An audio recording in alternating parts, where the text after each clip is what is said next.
Hello and welcome to Tenerife. My name's Alan Twig and welcome to the Alan Twig podcast. Yes, I'm going to call it a podcast from now on because I'm going to be broadcasting some of these episodes. So this is actually just a little bit of an experiment. So the question that's on all our minds this morning is, can vegans drink milk? Well, the good news is absolutely we can drink milk. We can drink rice milk, we can drink almond milk, we can drink soya milk, we can drink coconut milk, we can drink all kinds of milk, but we don't drink cow's milk. So we all grew up on cow's milk, didn't we? I know at our house where I grew up in Sheffield in the north of England, we drank so much milk, the milkman even came round to our house one morning and said, "Mrs. Twig, what you need is your very own cow." That's how much milk we used to drink. We used to drink milk. We used to have milk on our cornflakes, so we'd have milk effectively for breakfast. Do you remember those school breaks? If you're from the UK, you probably do. And if you're of my generation, you know, at 10:30 in the morning, school used to stop and all the children used to get a little bottle of milk and we used to drink milk. In the evening, when we used to, as a child in our family, I used to drink milk at dinner. So in the evening, so milk was, you know, and it was regarded as this wonderful food that would give you strong bones, would make you grow taller, all these things. Do you remember that milk, just cast your, if you're of my age, you'll remember this. Do you remember, but milk used to go off. Do you remember if you didn't drink the milk like within a day, it didn't taste right, did it? You know, you either drank it the day it came. So in our case, the milkman would leave the milk on the doorstep. And if we didn't drink it the same day, the next day, it just didn't taste the same. It was going sour. Do you remember? And now, if you go to a supermarket, you can buy one of those plastic bottles full of milk, 3 or 4 litres of milk, and it'll last a long time, won't it? You can still drink it 3-4 days afterwards, and it still tastes the same. So you have to question, what's changed? What's going on? What are they putting in there to make it last so long? And but coming back to our topic, you're probably thinking, well, why isn't it okay to drink milk?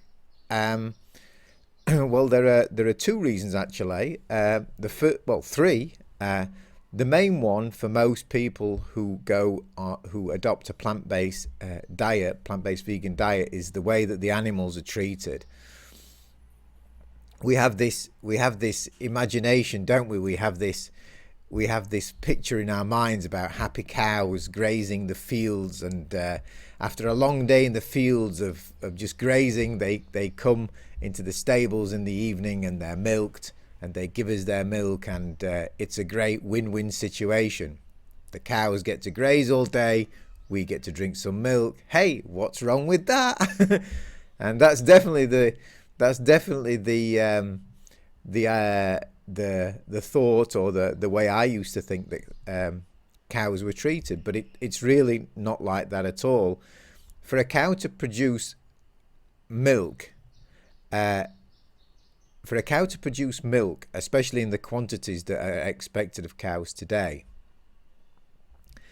they have to be well, first of all, a mother, even a human, any mammal, only produces milk after it's given birth to a calf. A mother naturally only provides milk as long as the calf needs feeding. So a cow doesn't naturally produce milk. To get a cow to produce milk, it first has to have a calf. So what farmers do is they artificially inseminate, first of all, the cow, so not natural breeding by any means. It's also quite a brutal act. I don't want to go into it now, but it's not nice. Then after pregnancy, the mother gives birth to her calf. Thankfully, she's allowed to spend 2 days, well, between 1 and 2 days with her calf before the calf is removed. We take her calf away. We steal her baby.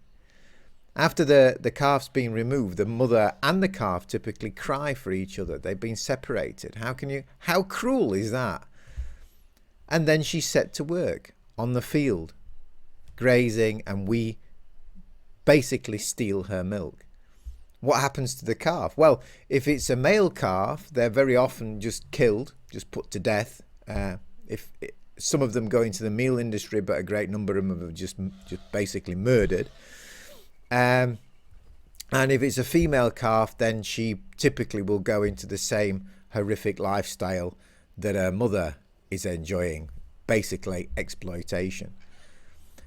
After about 4 or 5 years, the mother, the cow, is then not efficient. She's not producing enough milk, so she's typically slaughtered a quarter of the way through her natural life. So the whole process is pretty horrific, and it's animal abuse on an industrial scale. It's really, really bad. I didn't used to think it was like that. I used to close my eyes like most of us do, don't we? But that's the reality.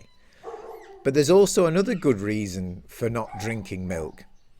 It's actually thought that it's not as healthy as we first thought. Remember those strong bones? Well, it turns out in countries that drink the most milk also have the highest number of people with osteoporosis. So basically people with brittle bones. And we now think that milk, instead of strengthening our bones, it actually makes our bones weaker because milk is also acidic. So yes, it contains calcium, but at the same time, the acidity, our bodies need to compensate for the acidity in milk, which they do by actually taking calcium from our bones. So it's a vicious circle, and many people are also lactose intolerant and don't know it. I used to have this problem as well. I used to have a lot of bloating. I used to have a lot of stomach pains, and I never equated it with my drinking of milk or eating of cheese or basically consumption of dairy. But there you have it. That's what it was, and it was being caused by milk. A lot of people discover that when they stop drinking milk, they start to feel better. They start to have less stomach problems. At the end of the day, we're not really meant to drink milk. Incredibly, something like 70 to 75% of the world are actually lactose intolerant. In other words, they're slightly allergic to milk. So obviously, if the majority of the world's population is lactose intolerant, it's not a food that we were supposed to be consuming, but we do, and we do by the gallon, don't we? So, but the good news is, as I mentioned at the beginning, there are all sorts of other milks which are far better for you, far more healthy, far better for the planet, don't involve the abuse of animals, and they're delicious as well. And there's so many now, it's unbelievable. Go to any supermarket and you'll find soya milk, rice milk, almond milk, coconut milk, and many others. And it's really interesting because if you say, for instance, my favorite is rice milk, but rice milks vary a great deal depending on the manufacturer. So you can have rice milks that are sweet, rice milks that are less sweet. So it's really a case of experimenting and trying to find the milk, the plant-based milk that you really like. And I can assure you, you'll not be intolerant to it. It won't make you bloated. You'll not be abusing animals. So yeah, I've spent quite a while, haven't I, explaining the why vegans don't drink milk. But I hope that's been a help to you, and I hope it gives you a little bit of motivation to go out there, discover some of the great plant milks out there, and kick the old cow's milk habit like I did. Thank you for being with me this morning. My name's Alan Twigg. This is my new podcast, which I'm also going to publish on YouTube. So if you're watching on YouTube, please subscribe. That would be brilliant. I'm going to be having some really interesting guests on my show. We're going to be